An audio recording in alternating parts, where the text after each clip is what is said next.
Good morning. Welcome back to JB Breaks Free. I hope you're having a great day. Monday morning here. Normally I would be out Instacarting pretty hardcore right now, but today is a staff development day for teachers, so the twins are home today. They just had a little breakfast downstairs, watching a show real quick while I record this, and then we're going to get on with our day together. It's nice to have an extra bonus day with them.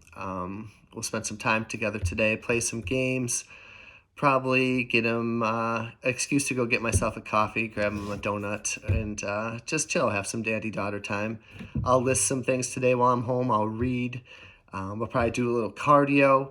I do have to box up a few more items that I sold from yesterday. One of my favorite things in the world is going to the post office with a whole stack of boxes. And the guy goes, "Good weekend, huh?" And I go, "That's the goal every Monday." Love going down there and then just chipping away throughout the week. And yeah, I am trying to learn Video Scribe too. I bought a yearly membership to that kind of as a Christmas present. And I want to spend a little time messing around with that. I did want to say I have kind of my first big ticket sale of the year, over $100, over $150. This bad boy right here. Well, first I sold this after last night, $5. You know, you get these cassettes at the dollar store. I sold this step stool locally, $5. It was something for the girls, which they would use to get up onto their beds. We don't need them anymore. We have two. I listed it for 10. Excuse me. And ended up selling it for $5. Speaking of like clearing your throat, I hate waiting tables when I'm not nervous or anything. And like I'll go to a table and I'll just be like, I can't swallow right now. And it's so embarrassing at that point. And then I'm just like, oh God. And so I'm trying to get through 5 specials, 2 app specials, a soup, salad, wine. It was always a lot of pushing specials at the restaurant. But back on track to the $160 book. Ronnie James Dio. Dio is the man. He is a great heavy metal singer, as you probably know. He fronted a band called Rainbow. He did his own solo work, Dio. He was in Black Sabbath for a while. Not the greatest Ronnie James Dio scholar in the world, so guys, let me know what else I'm missing. It's basically a photographic memoir of his life. I believe this is limited edition to 1,500 copies made worldwide. It was written with P.G. Brunel, a photographic memoir by P.G. Brunelli and Ronnie James Dio. Lots of different pics from him. I found this book. Let's cool different pics. I found this book at the Thrifty Shop, or one of the 2 thrift stores here in town. I'm always just peeking, and a lot of times I'll go in there and there'll be nothing. This book caught my eye. I go, okay, yeah, this is something for $2. Hardcovers at Thrifty Shop are $2 at Salvation Army. They're $1. $1.99 to pick this bad boy up. I come home, I couldn't find out much about it, and I'm looking around. There's like no sales on eBay. There looked like there was some premium copies of this too, autographed. This is not autographed. There's a facsimile autograph in there, but I didn't sell this as autographed. But I also couldn't really find a price for it. There was something on WorthPoint, and I tried even signing up for it. I don't know. So I listed it for like $450 and just fishing. I mean, seriously. And I just dropped it hard. I mean, actually I had it lower than what I sold it for on different marketplaces. And on Mercari, I got a like at like $221. And so I offered them $200. They come back, offer me $191, accept. So after fees and shipping, it turned out to be like $166, which I'll clear about $160, So I'll take that. That's so much fun for me. I hope you guys don't message me and are like, this book's worth about $5,000, because then I'll be depressed. But, it was a good flip, and added up with all the little stuff I sold yesterday, well over $200, well over.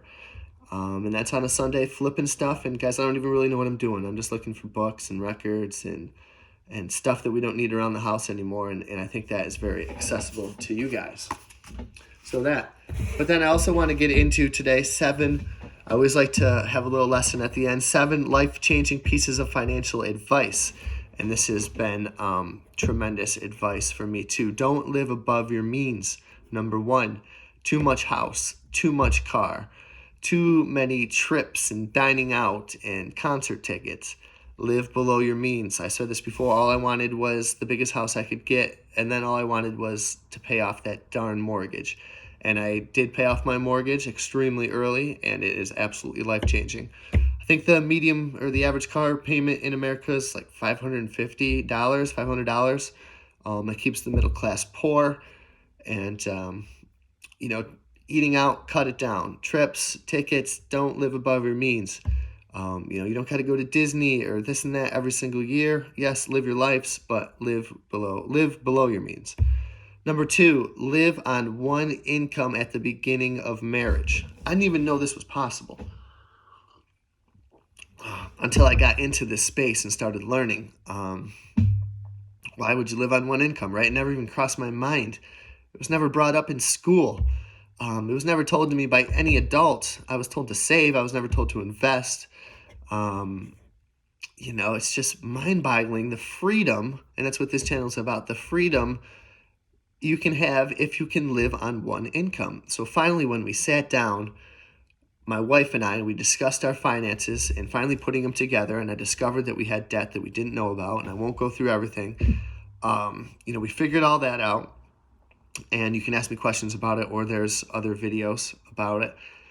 We decided to get back on track, cut out all our debt, and once we got all the debt paid off besides the house, we had combined our finances, and then I said, let's try to save 50% of our income. I started reading about the higher your savings rate, the quicker you can be free, to retire. And this is not truly about retiring. It's about financial freedom, financial independence.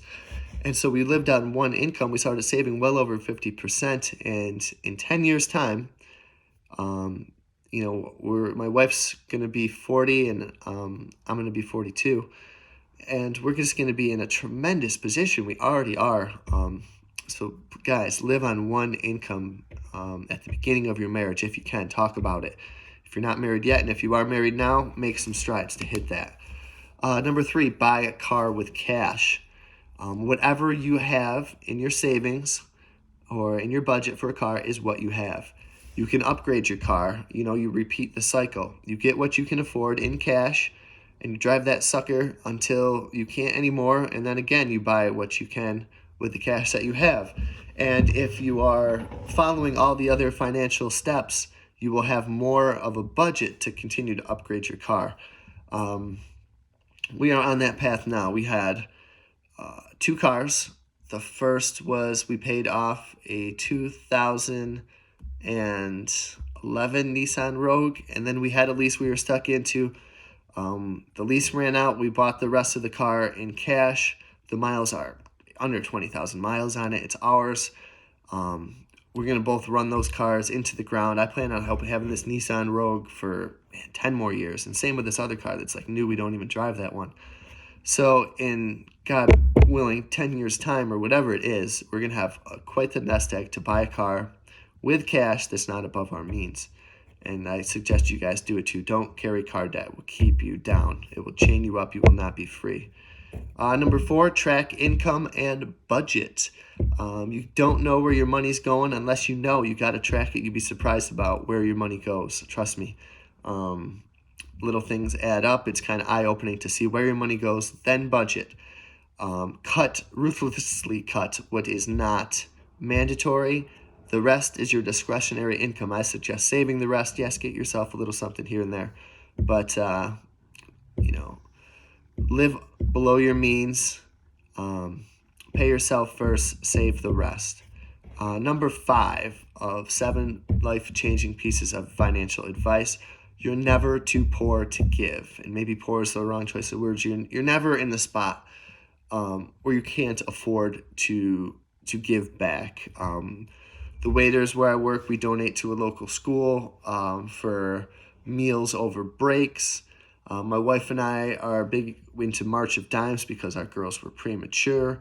There's also other local charities that we give to. And then, of course, like in Walgreens and Dunkin' Donuts, they're always asking you Five Below to always add more to your bill, at the checkout. Would you like to donate to this or that? Always give to that too. And there's many more other ways. Let me know what you guys are giving to also. It makes you feel good, and it is much needed. Number 6, make an extra monthly payment to your mortgage every year. It will shorten your mortgage loan years. Now I took that to an extreme. We paid off like $90,000 over the course of 3 years. And I worked a second job, side hustling for Instacart. I sold almost every collectible and everything I had that didn't have much value to me. I sold all my records. Then I went out and found stuff to flip and sold everything from that. Just hardcore, throwing everything we could at the mortgage. Then we had a bunch saved up, threw a bunch more at it, and we just decided we would be debt-free in our very, very early 40s, and then still we're maxing out retirements, didn't touch any of that stuff, and we still got money in our brokerage, money in our IRAs, money in retirement accounts, money in savings, and money in our checking. So we did it, I would hopefully say pretty well, and we paid it off, I believe, in 11 years. And, you guys, if you do this method, one extra monthly payment, it can drop it down to 16 or a little bit more. And 20, you can still do this. And I suggest you make a push when you are able to, when you get all your other debt paid off and you're getting into a good spot, start attacking that mortgage and be completely debt-free.